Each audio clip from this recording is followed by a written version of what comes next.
오버 더 탑 코멘트 8월 31일 이번 주 아시아에서는 안녕하세요.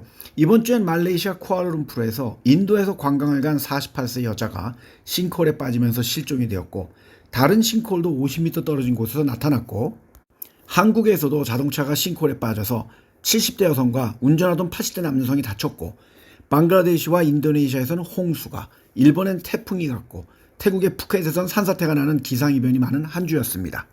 호주는 주택 임대 가격 급등을 야기하는 이민을 억제하기 위해 2025년 신규 유학생 등록을 27만 명으로 제한한다고 밝혔습니다. 호주의 교육부 장관에 의하면 호주의 대학에는 코로나19 이전보다 10% 더 많은 유학생이 있고 사립직업훈련 기관에는 약 50% 더 많은 유학생이 있다고 합니다. 철광석, 가스, 석탄에 이어 호주의 네 번째로 큰 수출 품목인 국제교육 산업으로 2022년에서 2023년 회계연도에 호주는 364억 호주 달러, 3,298억 원 정도를 벌어들였습니다. 1년도 채 남지 않은 선거에서 이민 문제가 주요 갈등 요인 중에 하나가 될 가능성이 있기 때문에 정부가 미리 움직이는 것으로 호주로의 순이민은 2023년 9월 30일까지 1년 동안 사상 최고치를 기록하고 60%가 늘어난 54만 8,800명이었고 이는 주로 우리가 쉽게 예상할 수 있는 인도, 중국, 필리핀 출신 학생들이 주도했습니다. 이것을 억제하기 위해 호주 정부는 7월에 외국인 유학생의 비자 수수료를 2배 이상 인상했고 유학생들이 체류 기간을 계속 연장할 수 있도록 허용하는 규정을 없애겠다고도 약속했습니다. 중국에서 엄청난 분노를 이야기했던 식용유 스캔들 이후 트럭 운전사 2명이 체포되고 운송회사 2곳이 벌금을 낸 후에 운송 허가를 박탈당했고 다른 회사는 200만 위안, 3억 7천만 원 정도의 벌금을 냈습니다. 중국 정부의 조사팀은 지방의 공무원들이 책임이 있다고 생각하며 부패 방지 기관까지 조사한다고 합니다. 문제는 중국 언론이 식용유 운송에 대해 보도한 것이 이번이 처음이 아니라는 것입니다. 2005년과 2015년에도 비슷한 관행을 보도하기도 했습니다. 미국의 IBM은 중국에서 연구개발 부문을 폐쇄할 것이라고 발표했습니다. 이 회사의 연구개발팀은 베이징, 상하이, 다롄 등에서 근무하고 있습니다.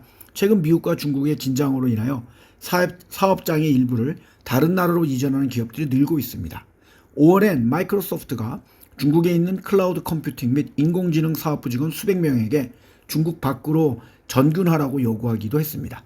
중국에 진출한 미국 기업들은 지적 소유권에 대한 보호가 부족하고 국내 경쟁업체에 특혜가 제공되는 등 불공정한 기업 환경에 대해 불만을 토로하고 있으며 작년에는 중국에서 운영되는 미국의 컨설팅 회사에 대한 광범한 단속도 있었습니다. 경제 침체 영향으로 사람들이 동요하고 또 정부가 좀 더 과감한 조치를 취하지 않으면서 중국에서 시위가 증가하고 있습니다. 미국의 프리덤 하우스의 수치에 따르면 시위는 작년 같은 기간에 비해 2분기에 18% 증가했다고 합니다. 중국인들은 지난 40년간의 생활 수준 상승이 침체를 보이면서 자신감의 감소에 시달리고 있고 부동산 위기와 미국과의 무역 전쟁과 민간 부문의 단속과 코로나19의 봉쇄가 경제 성장에 부담을 줬다고 생각합니다. 심천에 본사를 둔 중국의 화웨이는 중국 내 애플의 시장 점유율을 잠식한 후 6분기 연속 매출이 늘고 있으며 아이폰은 중국의 스마트폰 순위에서 5위권에서 밀렸습니다. 또한 화웨이는 전기차 소프트웨어 수요를 보고 그쪽으로도 진출한다고 합니다. ANA가 77.9%를 소유하고 있는 일본의 저가 항공사인 피치 에이비에이션은 12월 5일부터 싱가포르 오사카 직항 노선의 운항을 시작할 예정이라고 합니다. 이번 일정은 싱가포르에서 새벽 2시 15분에 출발하여 오사카에 아침 9시 35분에 도착합니다. 현재는 싱가포르 항공의 저가 항공사인 스쿠트가 유일한 싱가포르 오사카 직행 노선을 운행하고 있습니다. 스카이스캐너의 보고서에 따르면 일본의 주요 도시 중에 오사카가 싱가포르 여행객에게 가장 인기 있는 여행지였다고 합니다. 싱가포르에서 오사카로 가는 항공편 검색이 전년 대비 1606% 증가했다고도 보고했습니다. 아마도 이것은 한국인들도 마찬가지라고 생각합니다.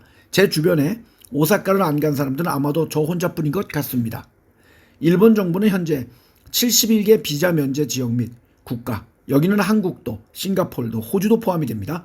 의 방문객이 입국하기 전에 특정 개인 정보를 신고하도록 요구하는 심사 시스템을 2030년까지 도입할 계획입니다. 이 제도의 목적은 체류 유효 기간을 넘어 일본에 머무르는 방문객 수를 줄이는 것이라고 합니다.